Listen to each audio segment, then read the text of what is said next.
welcome guys to Tanish Lakhani channel. In this video I am going to explain you about single phase auto transformer.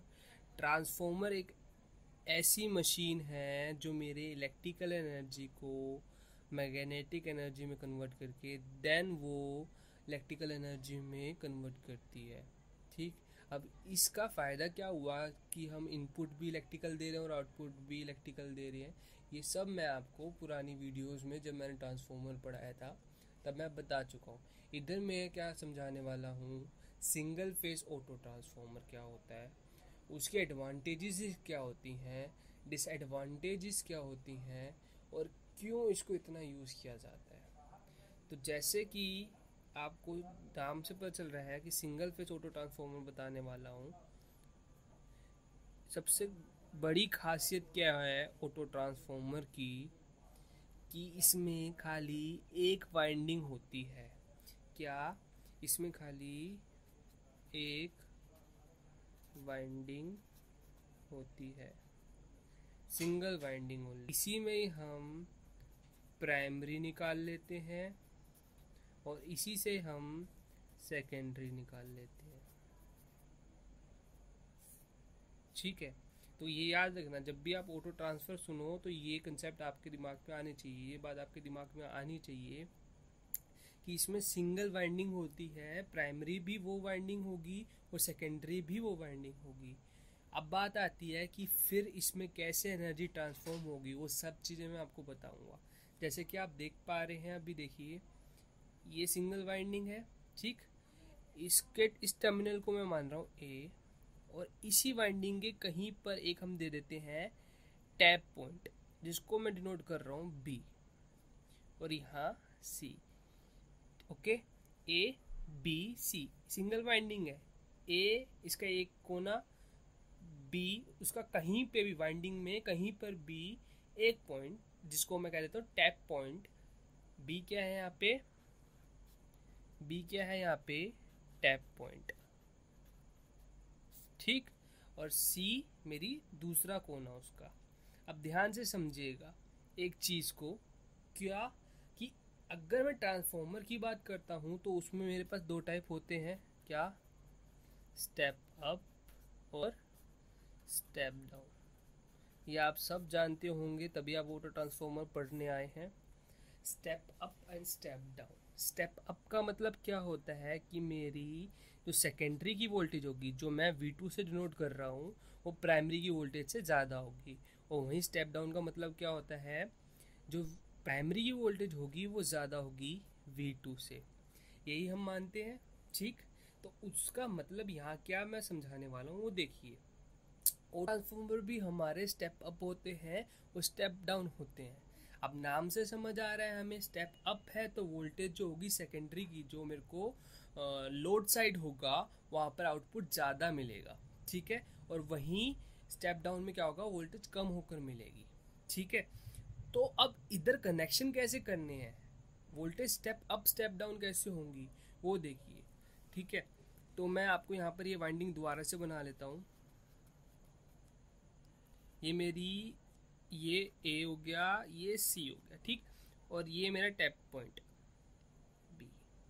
ध्यान से समझिएगा, अगर मैं इस tap point से और इस सी के बीच में या किसी भी कोने, ए से या सी से किसी भी कोने पे लोड लगा देता हूँ,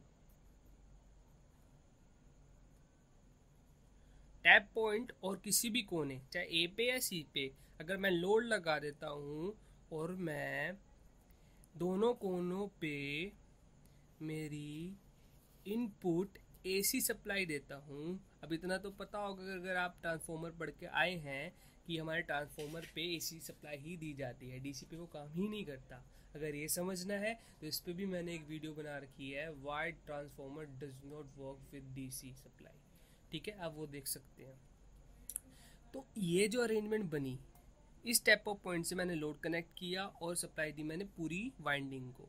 इस अरेंजमेंट को जो हमारा निकल के आएगा वो क्या आएगा, मेरा स्टेप डाउन ट्रांसफॉर्मर। अब ये अरेंजमेंट आपको याद रखनी है।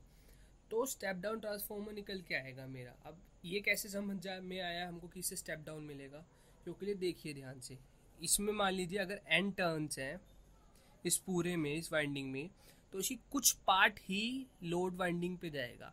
और हमें पता है हमारी जो वोल्टेजेस होती हैं वो टर्न्स के प्रोपोर्शनल, डायरेक्टली प्रोपोर्शनल होती हैं, ठीक है। तो टर्न्स कम रहेंगी सेकेंडरी में एज कम्पेयर टू प्राइमरी, तो मेरा वोल्टेज भी कम रहेगा as compare to primary secondary में। तो इसका मतलब मैं क्या कह सकता हूँ कि वोल्टेज जो हो रही है वो क्या हो रही है, स्टेप डाउन। अब आपको ये समझना है स्टेप अप कैसे हो रहा है। स्टेप अप के लिए आपको क्या करना है, सिंपल वही वाइंडिंग लेनी है, ले ली ए सी, हमने क्या किया यहाँ पर वही टैप पॉइंट लिया।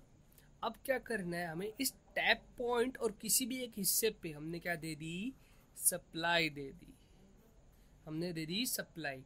और पूरी वाइंडिंग पे हमने ले लिया, लोड कनेक्ट कर दिया हमने, और लोड कनेक्ट कर दिया। ऑब्वियस है लोड कनेक्ट करेंगे तो हम आउटपुट ले रहे ट्रांसफॉर्मर से, तो supply they the tap of point और किसी भी एंड के बीच में, और लोड कनेक्ट कर दिया पूरी वाइंडिंग पे। तो हमें यहाँ पर क्या मिला, स्टेप अप ट्रांसफॉर्मर मिल गया। यानी जो मेरी V1 की वोल्टेज होगी और जो मेरी V2 की वोल्टेज होगी इस केस में, और इस केस में V1 V2, इस केस में जो होगा V1 जो होगा ज़्यादा होगा, ये इसमें V2 ज़्यादा होगा, दैट्स वाई स्टेप अप।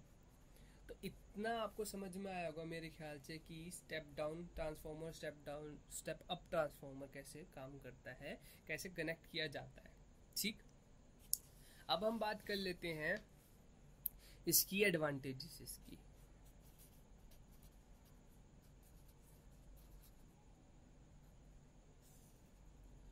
सबसे पहली एडवांटेज क्या है, जैसे कि आप देख पा रहे हैं यहाँ पर खाली एक वाइंडिंग थी, और नॉर्मल जो ट्रांसफॉर्मर होता है हमारा, ऑर्डिनरी ट्रांसफॉर्मर जिसको हम कह लेते हैं नॉर्मल ट्रांसफॉर्मर, उसमें 2 वाइंडिंग्स होती हैं, ठीक है।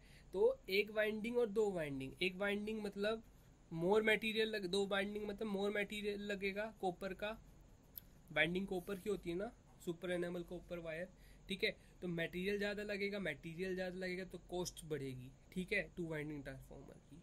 इसका मतलब क्या हुआ, पहले एडवांटेज क्या हुई फिर ऑटो ट्रांसफॉर्मर की, कि ये चीप और we can say cost effective होता है, ठीक है। मतलब सेम KVA की रेटिंग के लिए या MVA के लिए ये सस्ता पड़ेगा 2 वाइंडिंग ट्रांसफॉर्मर से, ठीक है। दूसरी चीज़ क्या, कि इससे हम ज़्यादा अपेरेंट पावर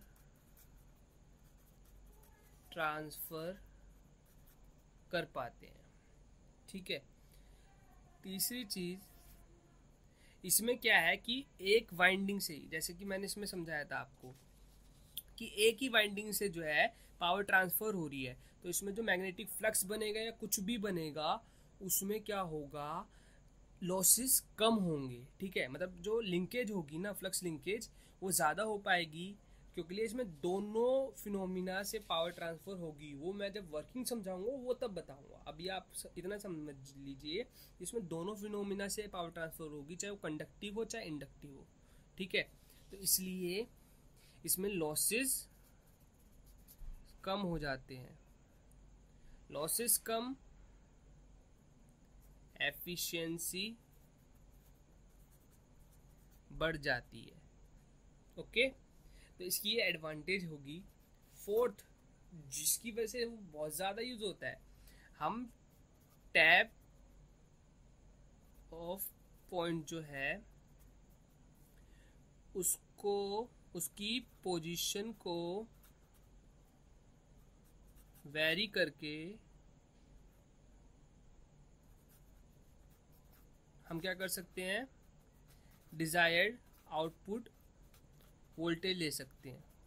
कैसे, वो मैं आपको भी बताता हूँ, ठीक है।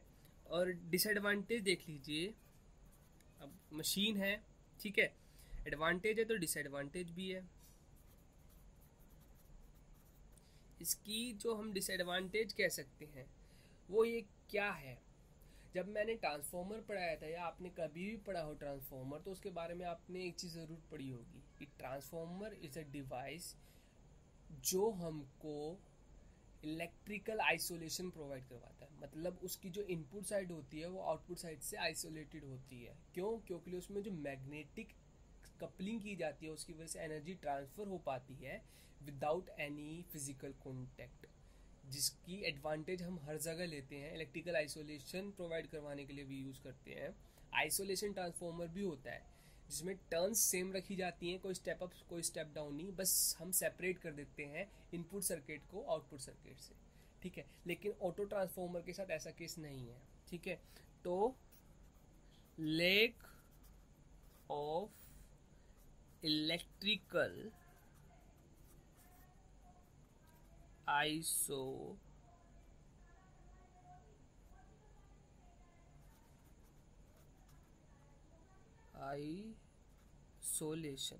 Okay, lack of electrical isolation, ये थी मेरी डिसएडवांटेज। अब मैं आपको क्या बता रहा था कि टैप ऑफ पॉइंट्स वेरी करके डिजायर्ड आउटपुट वोल्टेज कैसे ले सकते हैं। ध्यान से देखिएगा, अगर ये बी पॉइंट यहाँ आ जाएगा तो हम इसको वेरी करके इस पॉइंट को वेरी करके हम नंबर ऑफ टर्न्स बढ़ा या घटा सकते हैं। इसका मतलब क्या कि हम टैप ऑफ पॉइंट को वेरी करके हम डिजायर्ड नंबर ऑफ टर्न्स ले सकते हैं। डिजायर्ड नंबर ऑफ टर्न्स का मतलब क्या, प्राइमरी में ये रहेंगी, सेकेंडरी की हम टर्न्स वेरी कर रहे हैं, इसको ऊपर इसको नीचे करके। ठीक है, मान लीजिए 10 थी, पहले 10 थी तो मेरा टैप ऑफ पॉइंट 5 सेंटर पे था, फिर ये 4-6 पे हो गया, तो सेकेंडरी की 6 पे आ गई, 3-7 पे। मतलब हम वोल्टेज को भी हम बढ़ा या घटा सकते हैं। ठीक है, मतलब ऊपर वाली टर्म 5 थी पहले, नीचे वाली भी 5, उसके बाद वेरी करती रही। ठीक है, तो इस तरीके से हम डिजायर्ड आउटपुट ले सकते हैं ऑटो ट्रांसफॉर्मर।